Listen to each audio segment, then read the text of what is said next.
अस्सलाम वालेकुम स्टूडेंट्स, उम्मीद करती हूँ आप लोग बिल्कुल ठीक होंगे और अपनी स्टडीज़ को कंटिन्यू रख रहे होंगे। हमारा टॉपिक चल रहा था ग्राफ्स का और उसी ग्राफ से रिलेटेड हमने एक एग्ज़ाम्पल भी देखी थी और नेक्स्ट हम लोग करने लगे हैं इक्वेशंस ऑफ मोशन। आप लोगों को पता होगा कि मोशन से क्या यहाँ पर बताया जा रहा है। मोशन का मतलब होता है ऐसी बॉडी जो रेस्ट पे नहीं है, जो कुछ ना कुछ डिस्टेंस कवर कर रही है और उसकी कोई ना कोई स्पीड भी है और उसको टाइम भी लग रहा है। तो मोशन में हमारे पास ये तीन चीज़ें हो रही होती हैं जो वेरी करती हैं। उसका डिस्टेंस चेंज होगा, स्पीड चेंज होगी, हो सकता है कि वो कुछ पॉइंट्स पे एक्सेलेरेट भी करे, उसका टाइम किसी पॉइंट पे ज़्यादा होगा, किसी पॉइंट पे कम होगा। हमारे पास यूनिफॉर्म वेलोसिटी भी हमने देखी थी, यूनिफॉर्म एक्सेलरेशन भी हमने देखी थी। नेक्स्ट हम देख रहे हैं इन मोशंस के लिए कुछ इक्वेशंस बनाई गई हैं। मोशन, एक बॉडी मोशन में है, उसकी वेलोसिटी का आपको कैसे पता लगेगा, उसकी एक्सेलरेशन कितनी है आपको कैसे पता लगेगा, उसके डिस्टेंस कितना कवर हुआ है, उसको टाइम कितना लगा है, ये सब कुछ हम इक्वेशंस ऑफ मोशंस में देखेंगे। तीन तरह की हमारे पास इक्वेशंस होती हैं। Basic equations 3 for bodies moving with uniform acceleration. ये यहाँ पर आप लोगों ने बात याद रखनी है कि ये जो इक्वेशंस हैं ये सिर्फ तब यूज़ होंगी जब यूनिफॉर्म एक्सेलरेशन होगी। और यूनिफॉर्म एक्सेलरेशन हम फिर से रिवाइज कर लेते हैं। यूनिफॉर्म एक्सेलरेशन क्या होती है? एक्सेलरेशन का फॉर्मूला होता है speed over time, rate of speed. और ये स्पीड अगर यूनिफॉर्म वेलोसिटी होगी तो यूनिफॉर्म एक्सेलरेशन होगी, यानी सेम टाइम इंटरवल में सेम स्पीड के साथ बॉडी मूव कर रही है। अगर यूनिफॉर्म एक्सेलरेशन नहीं है तो उस बॉडी के मोशन के लिए ये इक्वेशंस वैलिड नहीं होंगी। ये सिर्फ तब वैलिड होंगी जब हमारे पास बॉडी की मोशन यूनिफॉर्म एक्सेलरेशन के साथ है, यूनिफॉर्म स्पीड है, इक्वल इंटरवल ऑफ टाइम में। These equations relate initial velocity, final velocity, acceleration, time, distance covered by a body, moving body. Moving body में हमने पहले देख लिया कि ये तीनों चीज़ें होती हैं। To simplify the derivation of these equations, we assume that the motion is along a straight line. जब हम कोई चीज़ ड्राइव करते हैं तो हम बिल्कुल बेसिक से स्टार्ट करते हैं। हमने ये चैप्टर पढ़ना स्टार्ट किया, हमने बिल्कुल बेसिक से स्टार्ट किया था ताकि हमारे लिए चीज़ें ज़्यादा कम्प्लेक्स ना हों। ये इक्वेशंस सिंप्लीफाइड रहें, इसीलिए हमने जो मोशन कंसीडर करना है वो एक स्ट्रेट लाइन में करना है। वो ऐसी भी हो सकती है, वो ऐसी भी हो सकती है। यहाँ पर हमारे पास मोशन जो है वो इंक्लाइंड लाइन होगी, क्योंकि स्ट्रेट लाइन में हमने देखा था, स्ट्रेट लाइन में हमारे पास मोशन ज़्यादा कवर नहीं होता, तो हमारे पास स्ट्रेट लाइन जो होगी वो ये वाली होगी। ठीक है, आगे हम लोग देख रहे हैं वेलोसिटी टाइम ग्राफ में। तो अगर ये मेरे पास ग्राफ हो, इस तरफ मेरे पास टाइम है, इस तरफ वेलोसिटी इस तरफ भी यही होगा, लेकिन ये इस ग्राफ को हम नाम क्या देते हैं? इंक्लाइंड लाइन है, इसकी इंक्लाइंड स्लोप है। जो ग्राफ्स का टॉपिक अगर आप लोगों ने अभी तक नहीं पढ़ा है तो वो प्लेलिस्ट में टॉपिक पढ़ा हुआ है, आप लोग वो टॉपिक पहले देख लें, वो समझ लें, आपके लिए आसान हो जाएगा क्योंकि हम ग्राफ्स को अब ज़्यादा एक्सप्लेन नहीं करेंगे। ये सारी टर्मिनोलॉजीज हम पहले पढ़ चुके हैं। नेक्स्ट हम लोग अपनी इक्वेशन स्टार्ट करते हैं। Consider a moving body with initial velocity vi in a straight line with uniform acceleration. ये उसने हमें पहले बता दिया था, ये इक्वेशन सिर्फ तब वैलिड होगी जब एक्सेलरेशन यूनिफॉर्म होगी। Its velocity become vf after some time t। एक बॉडी यहाँ से स्टार्ट हुई, उसकी इनिशियल वेलोसिटी vi थी, उसने कुछ टाइम के बाद जो उसकी वेलोसिटी हो गई वो फाइनल है। हम यहाँ देखें तो इतने टाइम में ये इसकी फ़ाइनल होगी, हम यहाँ पे देखें तो इतने टाइम में ये इसकी फ़ाइनल होगी और इनिशियल ये हो जाएगी अगर हम इसके दरमियान में देखें। लेकिन अगर हम यहाँ से यहाँ तक देखें तो ये वाली फ़ाइनल होगी और ये वाली इनिशियल होगी और ये वाली फ़ाइनल होगी। The motion of body is described by speed time graph as shown in figure. ये कुछ बच्चों को कन्फ्यूजन होती है, ये आप लोग जब टॉपिक लिख रहे होते हैं तो आपने ये नहीं लिखना होता। बुक वालों ने सिर्फ आपको बताने के लिए ये लिखा होता है, आप लोगों ने नहीं लिखना। By line A B. हम साथ साथ अपने ग्राफ को देख लेते हैं कि उन्होंने हमें ग्राफ में क्या बताया है। ये हमारे पास स्लोप है ए बी। उसने कहा है कि मोशन जो है वो ये वाली लाइन डिस्क्राइब कर रही है A B. Slope of line A B is acceleration. उसने हमें बता दिया कि जो ए बी का स्लोप है वो हमें क्या दे रहा है, acceleration. The total distance covered by the body is shown by shaded area under the line A B. अब ये शेडेड एरिया से डिस्टेंस क्यों आया है ये भी हम देख लेते हैं। हमारे पास हमने लास्ट टॉपिक में भी ये चीज़ें कवर की थी कि एरिया और चीज़ होती है और स्लोप और चीज़ होती है। एरिया में हम लोग इस वाली साइड को इस वाली साइड को मल्टीप्लाई करते हैं, वो वी टी आएगा। एक्स और वाई को मल्टीप्लाई करेंगे और स्लोप में हम y बाय एक्स लेते हैं। y by X, Y axis पे वेलोसिटी है, एक्स एक्सिस पे टाइम है, तो स्लोप हमारे पास एक्सेलरेशन देगी और एरिया हमारे पास s equals to V T distance देगा। इसीलिए उसने ऊपर कहा कि जो नीचे शेडेड रीजन है वो हमें क्या दे रहा है, डिस्टेंस दे रहा है। जो उसका एरिया है शेडेड रीजन का वो हमें डिस्टेंस दे रहा है। फर्स्ट इक्वेशन ऑफ मोशन हम स्टार्ट करते हैं। Speed time graph for the motion of a body is shown in figure. Slope of line A B gives the acceleration of a body. ये हमने देख लिया कि स्लोप y बाय एक्स होती है। ये हमने लास्ट टॉपिक जो हमने ग्राफ्स का कवर किया था, ये मैंने उसमें बहुत अच्छे से एक्सप्लेन कर दिया था। आप लोगों को नहीं समझ आई तो आप लोग उसको दोबारा रिव्यू कर सकते हैं। Slope of line A B ये हमें क्या दे रहा है, एक्सेलरेशन। और वो स्लोप होती किसके इक्वल है, स्लोप इक्वल होती है y बाय एक्स के। अब हमने इसको दिए हुए हैं पॉइंट्स, हम इसको थोड़ा सा जूम करके देख लेते हैं। चलें, ये हमें दिए हुए हैं points A B C D and this is origin O. y ऊपर वाला है तो y एक्सिस पे हमारे पास हम लेंगे ये वाली लाइन b और c। इसके लिए हम अपना कलर एक दफ़ा चेंज कर लेते हैं ताकि आप लोगों को ज़्यादा क्लियर हो जाए। ये y एक्सिस, क्योंकि यहाँ वाली लाइन में अगर उठा के इस तरफ यहाँ पे लगा दूँ तो उसमें कोई डिफरेंस नहीं होता। ये भी y एक्सिस है, इस स्लोप में यहाँ पर भी y एक्सिस है, ये इस तरह से यहाँ भी y एक्सिस है, यहाँ भी y एक्सिस है, यहाँ भी y एक्सिस है। अगर x एक्सिस और एक्सटेंड हो जाए तो यहाँ भी y एक्सिस होगा। ठीक है, तो इससे आप लोगों ने परेशान नहीं होना कि ये y वहाँ पे एक्सिस कैसे चला गया, वो तो पीछे था।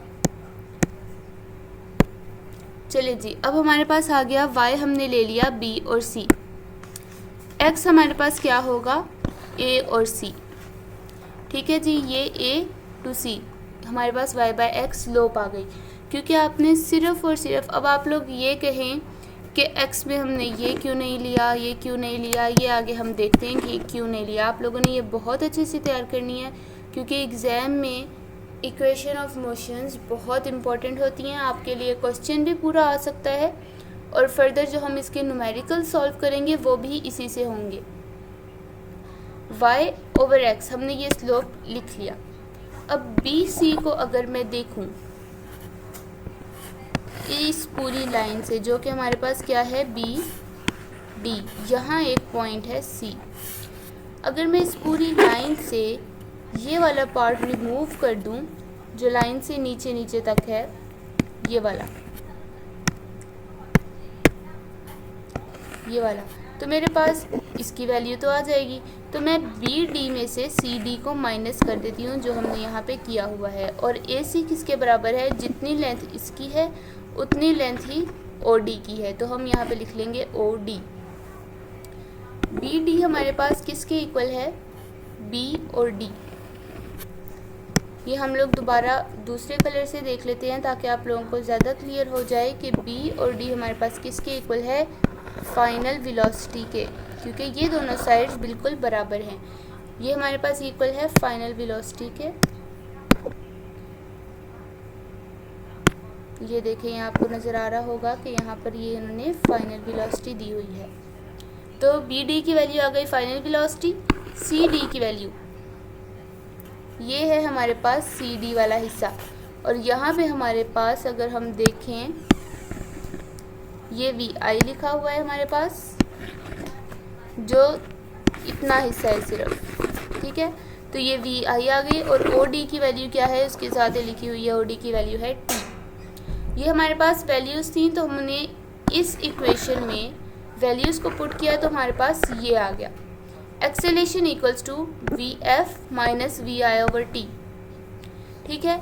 अब हम लोग अब क्या करेंगे, फर्स्ट इक्वेशन ऑफ मोशन से हम फाइनल वेलोसिटी का फॉर्मूला बनाते हैं। हमारे पास ये टी जो है दूसरी तरफ जाके मल्टीप्लाई हो जाएगा। मैथमेटिक्स का रूल है कि जो एक साइड पे डिवाइड हो रहा हो दूसरी तरफ जाके मल्टीप्लाई हो जाता है। तो ए टी हम उस तरफ ले जाएंगे, ये बन जाएगा A T equals V F minus V I.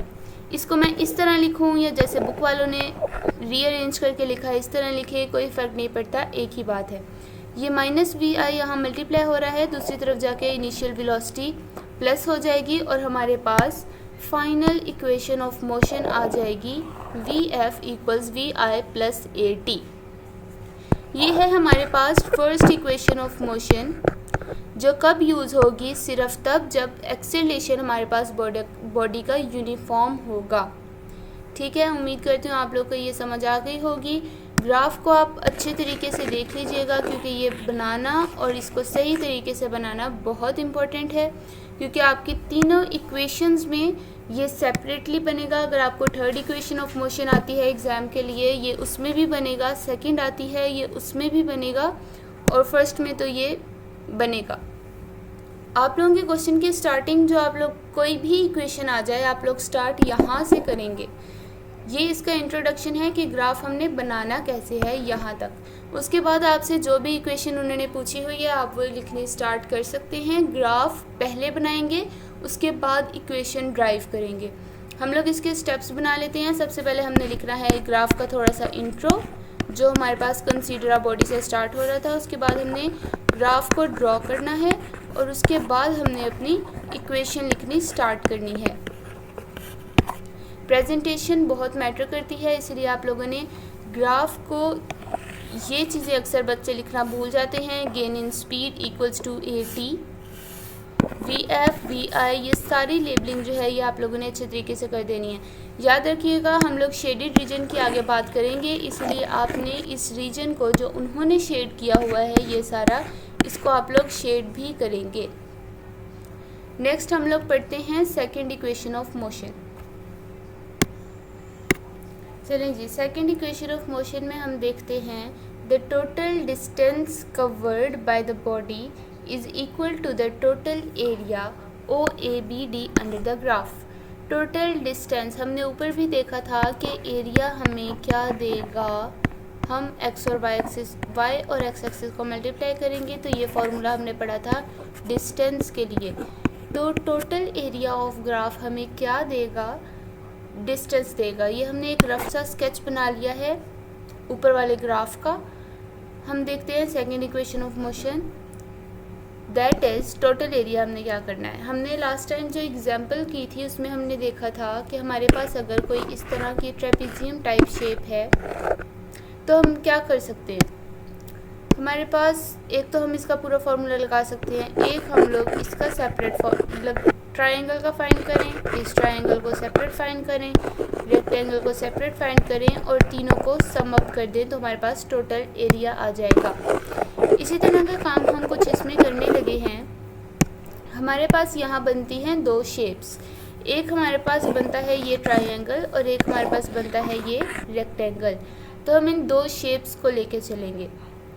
Dotted line याद रखिएगा, बताया था कि सिर्फ हम अपनी समझ के लिए बनाते हैं, वो एक्चुअल ग्राफ का पार्ट नहीं होती। तो टोटल डिस्टेंस हमारे पास आ जाएगा एरिया ऑफ रेक्टेंगल। रेक्टेंगल हमारे पास क्या बन रहा है, रेक्टेंगल है ओ ए सी डी, ये हमारे पास हैं रेक्टेंगल के points O A C D. And triangle, triangle के हमारे पास पॉइंट्स कौन से बनते हैं, ए बी सी। तो ये हमने लिख लिया।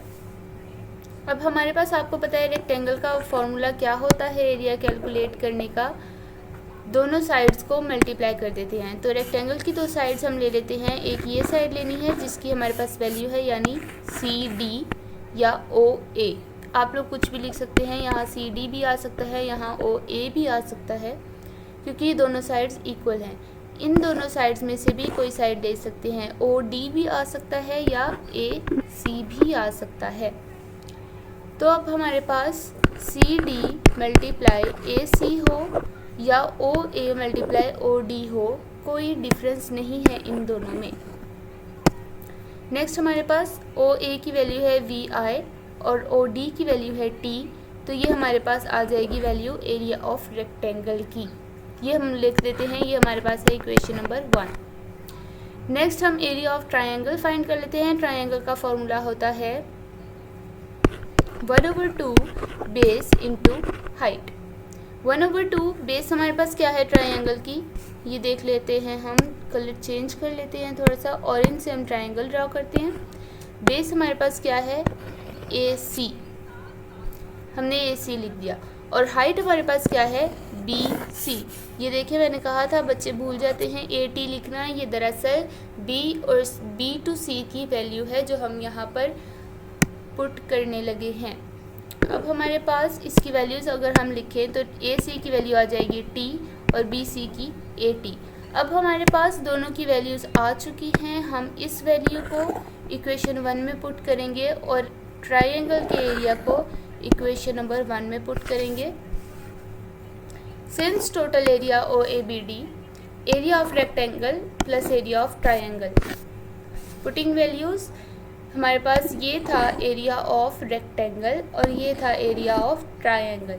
जब हमारे पास हम इनको सॉल्व करेंगे तो हमारे पास कुछ सिंपलर इक्वेशन की फॉर्म जो है वो बन जाएगी, और ये हमारे पास है total distance covered by the moving body.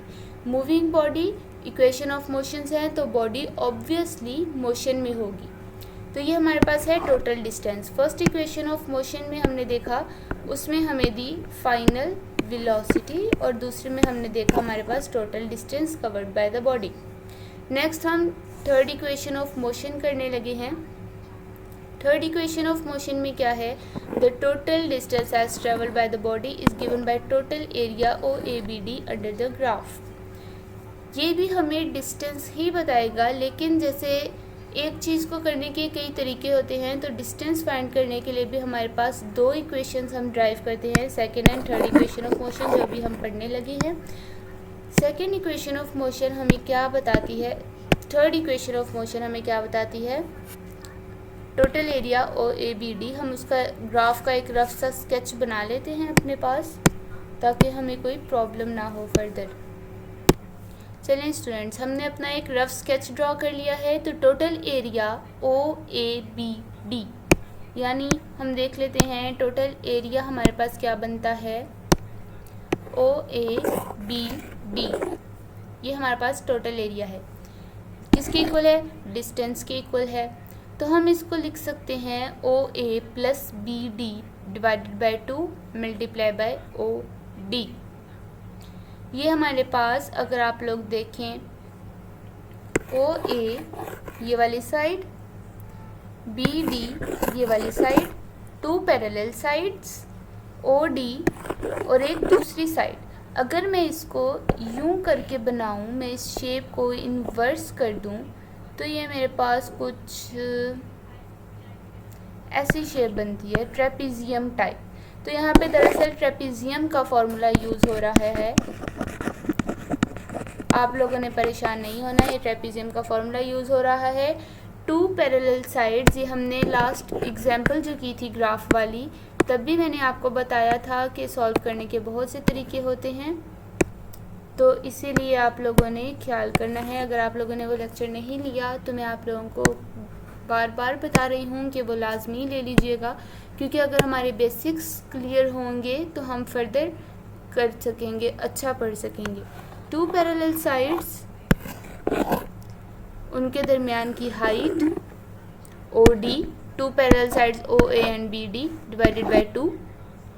अब हमारे पास ये 2 इस तरफ जाके मल्टीप्लाई हो जाएगा, OA plus BD into OD। Multiply both sides by B C over O D, we get acceleration से मल्टीप्लाई कर देंगे हम दोनों तरफ। हमने ये देखें इस फैक्टर को मल्टीप्लाई कर दिया तो इसकी जगह आ जाएगा एक्सेलेरेशन। ओ ए की वैल्यू क्या होगी, ओ ए की वैल्यू है वी आई। बी डी की वैल्यू क्या होगी, बी डी ये पूरी लेंथ है तो हमारे पास वैल्यू आएगी वी एफ, और बी सी की वैल्यू हमारे पास क्या आएगी ए टी। ये मैंने आपको बताया था, बच्चे लिखना भूल जाते हैं, हमने भूलना नहीं है ताकि ये अच्छे तरीके से देख सकें। अब हमारे पास क्या आ जाएगा 2s इंटू ए, हम इसके अंदर वैल्यूज पुट करेंगे तो आएगा V I plus V F multiply V F minus V I 2as V F square minus V I. अब कुछ स्टूडेंट्स को यहाँ पे कन्फ्यूजन होती है कि बी सी की वैल्यू तो हमारे पास ए टी थी, तो हमारे पास ये कहाँ से आ गया, ये भी हम देख लेते हैं। देखें हम यहाँ पर ड्रॉ कर लेते हैं दोबारा से। ये हमारे पास है बी, ये हमारे पास है डी, ये हमारे पास है सी। अगर आप इसके पैरेलल में देखें सी की वैल्यू क्या है वी आई, और बी के पैरेलल देखें तो बी की वैल्यू कहाँ ख़त्म होती है वी एफ। तो जब हम बी सी फाइंड करेंगे तो हम वी एफ माइनस वी आई करके भी तो इसकी वैल्यू फाइंड कर सकते हैं। तो हमने यही काम किया है, यहाँ पे वी एफ माइनस वी आई किया है। अगर हम वैसे, और यहाँ पर क्या है ए टी, अगर हम वैसे भी देखें ए टी से भी देखें, हमारे पास फर्स्ट इक्वेशन ऑफ मोशन क्या थी, V F equals V I plus A T. तो ए टी किसके इक्वल आता है, V F minus V I equals to A T. दोनों तरह से हम कर चुके हैं, दोनों तरह से आपको आना चाहिए, आपका कंसेप्ट हो चुका है क्लियर। यहाँ से आपको बायोग्राफिकली भी समझ आ चुका है, और फर्स्ट इक्वेशन ऑफ मोशन को भी हमने यूज़ करके दोबारा से देख लिया है कि ये कैसे आया है। नेक्स्ट हमारे पास हमने इसको फर्दर सॉल्व कर लिया। आप लोगों को पता होगा मैथ्स का फॉर्मूला है, उम्मीद करती हूँ आप लोगों का मैथ्स भी काफ़ी अच्छा होगा, इसीलिए मैं मैथ्स की ज़्यादा डिटेल में नहीं जाती। तो हमारे पास फॉर्मूला होता है, सॉरी हम इसको थोड़ा सा कम कर लेते हैं। हमारे पास फॉर्मूला होता है ए स्क्वायर माइनस बी स्क्वायर, ये इक्वल होता है ए प्लस बी इंटू ए माइनस बी। यानी हमारे पास ए की वैल्यू सेम हो, बी की वैल्यू सेम हो, लेकिन एक दफ़ा उसके दरमियान प्लस आए और एक दफ़ा उसके दरमियान में माइनस आ जाए, तो वो हमारे पास बन जाएगी ये वाली फॉर्म, और वही यहाँ पर ये वाली फॉर्म बनाई हुई है। तो इससे हमने टोटल डिस्टेंस से स्टार्ट करके थर्ड इक्वेशन ऑफ मोशन भी ड्राइव कर ली है। एक दफ़ा आप लोगों को फिर से बता देती हूँ कि हमने जब क्वेश्चन लिखना है तो सबसे पहले हमने लिखना है इंट्रो, उसके बाद हमने ग्राफ बनाना है। ग्राफ बहुत से बच्चे एंड पे बनाते हैं, लेकिन कंसेप्ट यही है कि आप ग्राफ से इक्वेशन को ड्राइव कर रहे हैं, इक्वेशन से ग्राफ नहीं बना रहे। इसीलिए आपने पहले ग्राफ बनाना है, उसके बाद उसकी इक्वेशंस लिखनी है जो भी आप लोगों को क्वेश्चन में पूछी गई है। आप लोगों ने इसको बहुत अच्छे से तैयार कर लेना है, स्पेशली इस ग्राफ को अच्छे तरीके से देख लेना है, क्योंकि ये बहुत इंपॉर्टेंट है। अगर आप इसमें कोई गलती कर देंगे तो आप लोगों की इक्वेशंस भी सही ड्राइव नहीं होंगी, और हमने एग्ज़ामिनर को कोई चांस नहीं देना कि वो हमारे मार्क्स डिडक्ट कर सके, क्योंकि वैसे भी एग्ज़ामिनर्स को कोई ना कोई मौका चाहिए होता है। वैसे तो वो खुद भी कर लेते हैं, लेकिन हमने अपनी तरफ से उन्हें कोई मौका नहीं देना। उम्मीद करती हूँ आप लोगों को आज का टॉपिक समझ आ गया होगा। अगर आप लोगों के कोई क्वेश्चंस होंगे तो आप लोग पूछ सकते हैं कमेंट सेक्शन में। चैनल को सब्सक्राइब और लाइक ज़रूर कर दीजिएगा, ताकि नेक्स्ट लेक्चर जब आए तो आप लोगों को फ़ौरन पता लग जाए और आप लोग अपनी स्टडीज़ टाइम पे कर सकें। थैंक यू सो मच, अपना ख्याल रखिएगा। अल्लाह हाफिज़।